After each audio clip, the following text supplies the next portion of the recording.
Okey, sekarang ni kita nak tunjuk satu produk daripada Arcade ni. Okey, tangga pusing untuk buat naik dekat balkoni atas. Untuk yang ni job kita dekat setapak.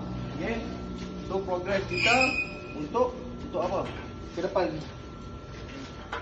Sama tinggi tak? So kalau letak macam ni lagi senang. So boleh pusing. So kena cari ni lah. Letak apa ni besi satu yang kecil ni. Letak habis lah, letak habis sana. Letak sini.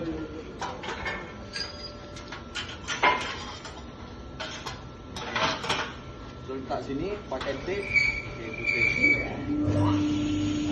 So boleh pusing sampai atas.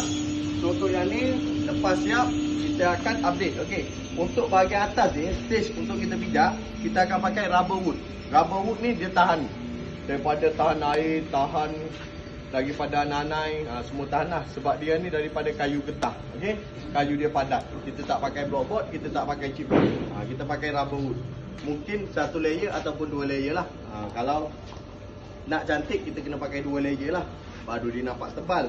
Nanti selepas siap kita update. Okey. So yang mana nak buat awning, nak buat tangga ke, nak buat gerai auto gate apa semua, korang Roger saja.